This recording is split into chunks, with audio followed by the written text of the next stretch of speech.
Yesu ashimwe. Dusangire amajambo dusanga muri Zaburi 133 umurongo wa mbere haravuga ngo ese ukuntu ari vyiza kandi ari vy'igikundiro ko bavukana babana nyakubana. Dusangire ijambo rivuga ngo ubufatanye.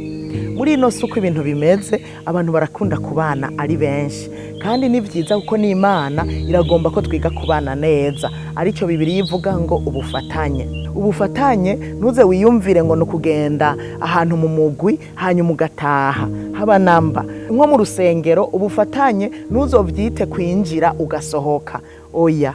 Mu migwi mito mito niho haryoshe kugirira ubufatanye.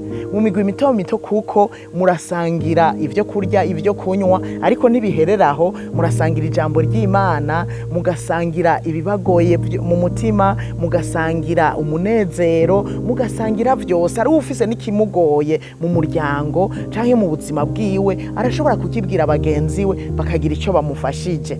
Burya mu mugwi mutoya niho cyane cyane ubufatanye buryoshe. Buraryoshe kuko hari igihe umuntu asanga afise ubwoba, ugasanga afise isoni, bikamugora kubana neza n'abandi. Mu migwi mito mito rero nk'amaserire, imigwi y'ibisata bitandukanye, biraryoshe kujamwo mugashira mu ngiro ubufatanye bimeze neza. Kuko ubufatanye n'ahantu bidaherera ku kurya no kunywa gusa, ariko mwinjira mugashika kure kukuyaga ibiri mu mitima yanyu, ibibagoye, ibimeze neza, mugashingiriranira intahe kugira ngo mumaze kuvyumva intahe ya mwene data uko amerewe mukagira ico mukoze. Na Yesu yaravuze ku migwi mito mito.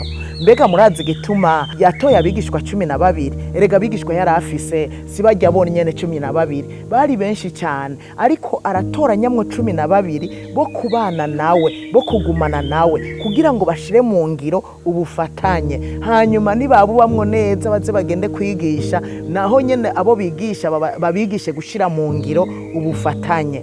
Kandi arashigikiye n'imigwi mito mito.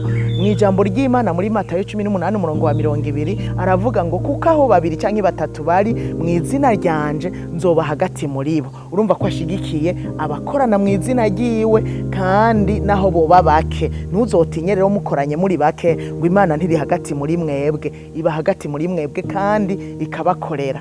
Ubufatanye ni magiriranire. Ntuze wiyumvire ngo nugutanga gusa, ariko harimwo no guhabwa. Ubufatanye harimwo impuhwe. Impuhwe rero sugutanga gusa, ariko harimwo kwama wiyumvira ku bandi, mugashigikirana, ariko kandi mukanezeranwa.